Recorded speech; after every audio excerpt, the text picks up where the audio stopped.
సాధారణ వ్యక్తిత్వం కల అసాధారణ వ్యక్తి. వారి మాటలు ఆలోచనలు ఎంతో మందికి స్ఫూర్తిగా నిలుస్తున్నాయి. వారు మన రాష్ట్ర ఉప ముఖ్యమంత్రి వర్యులు శ్రీ పవన్ కళ్యాణ్ గారిని వారిని మాట్లాడవలసిందిగా కోరుతున్నారు.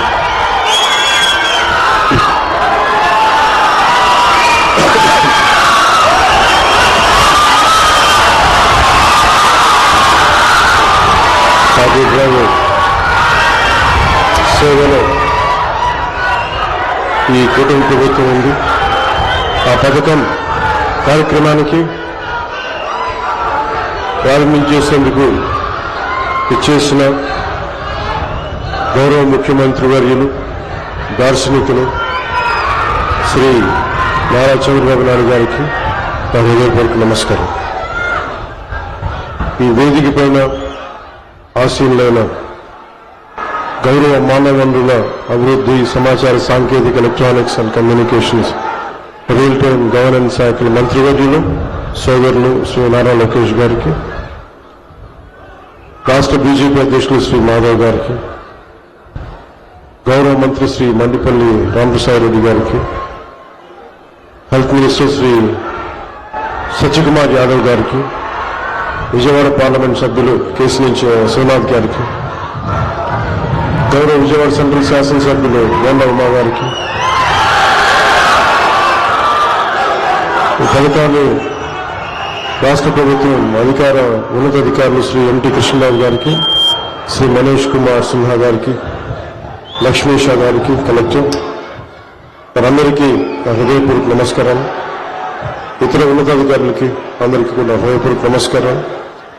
ముఖ్యంగా ఇక్కడికి విచ్చేసిన మా ఆటో డ్రైవర్ సోదరులందరికీ, వారి కుటుంబాలకి, మీడియా మిత్రులకి పేరు పేరున హృదయపూర్వక నమస్కారం. 2000 గత ప్రభుత్వం ఉన్నప్పుడు చాలా సందర్భాల్లో గ్రీన్ ట్యాక్స్ కి ఇబ్బంది పడుతున్న మా దగ్గర ప్రస్తావించారు. దానిని సంవత్సరంన్నర లోపే ఆ సమస్యను అడ్రస్ చేయడం జరిగింది.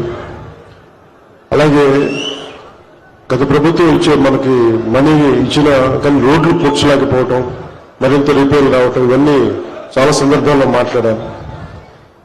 ముఖ్యంగా స్త్రీ శక్తి ఈ ఉచిత బస్ ప్రయాణం ఈ పథకం కింద ఇది ఇచ్చినప్పుడు మొట్టమొదటిసారి కేబినెట్ లో ప్రవేశపెట్టినప్పుడు ముందుగా ఆలోచించింది మీ ఆటో డ్రైవర్ మీ వృత్తిని మీ గురించి ఆలోచించాం. ఫస్ట్ ఏదన్నా ఉచిత బస్సు ప్రయాణం ఇస్తే ఆటోలకు ఇబ్బంది అవుద్ది, వారి ఉపాధికి ఇబ్బంది అవుద్ది, అందరూ బస్సులు వెళ్ళిపోతే మా పరిస్థితి ఏంటని ఖచ్చితంగా అంటారనేది ఆ రోజు కేబినెట్ లో ప్రస్తావిస్తే గౌరవ ముఖ్యమంత్రి గారు ఒకటే ఇచ్చారు, ఎట్టి పరిస్థితుల్లో కూడా వారు నిర్లక్ష్యం చేయం, వారికి ఏ సమస్యలు ఉన్నా సరే వారిని ఎలా కాంపెన్సేట్ చేస్తాం దాని మీద కొంచెం సమయం కావాలని మనస్ఫూర్తిగా ఆయన ఆ రోజు చెప్తే అందరం బలంగా నమ్మాం.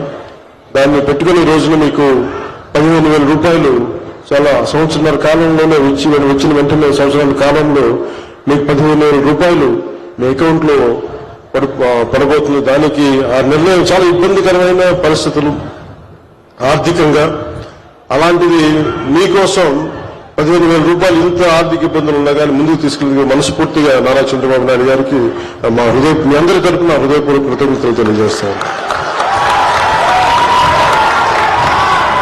సమర్థవంతమైన నాయకత్వం, ప్రణాళికాబద్ధమైన పాలన ఉంటే ఏ రాష్ట్రమైనా సుభిక్షంగా ఉంటుంది.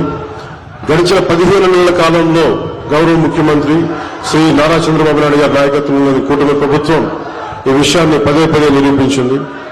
ఆ క్రమంలో ఇందాక మీకు చెప్పినట్టుగా ఆడపడుచులకు ఇచ్చిన మాటలు నిలబెట్టుకునే పరిస్థితుల్లో మీకు ఆటోలు, క్యాబ్లు నడుపుకుంటూ జీవనం సాగించే వారిపైన ప్రభావం చూపించింది.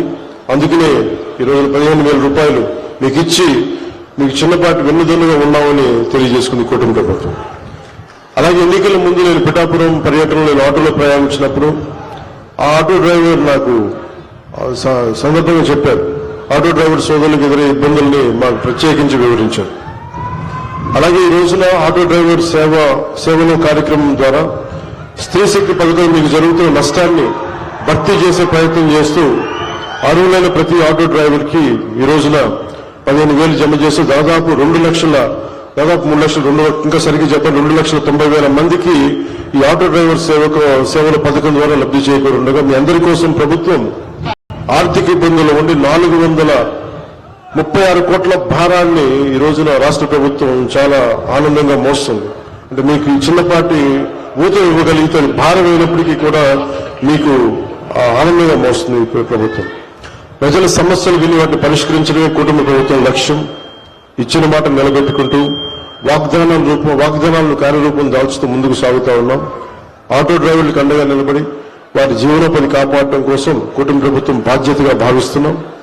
సమర్థవంతమైన నాయకత్వం ఉంటే ప్రజల జీవితంలో చాలా నిజమైన మార్పు తీసుకురావచ్చు అనేది మరోమారు ఈ పథకం మరోసారి రుజువు చేస్తూ ఉంది. అలాగే మీకు ఇంత కష్టాల్లో కూడా మాకు సహకారం అందిస్తున్న గౌరవ ప్రధాని శ్రీ నరేంద్ర మోదీ గారికి మనస్ఫూర్తిగా ధన్యవాదాలు తెలియజేసుకుంటూ ముఖ్యమంత్రి శ్రీ చంద్రబాబు నాయుడు గారి నాయకత్వం భవిష్యత్తులో మీకు ముఖ్యంగా ప్రజలతో పాటు మీకు ప్రత్యేకించి ఆటో నడుపుతున్న సోదరుల కుటుంబాలకి మీ అందరికీ కూడా మీ అండగా ఉంటామని తెలియజేసుకుని సెలవు తీస్తాను. జై హింద్. ధన్యవాదాలు రాష్ట్ర ఉప ముఖ్యమంత్రి శ్రీ పవన్ కళ్యాణ్ గారు. ఇప్పుడు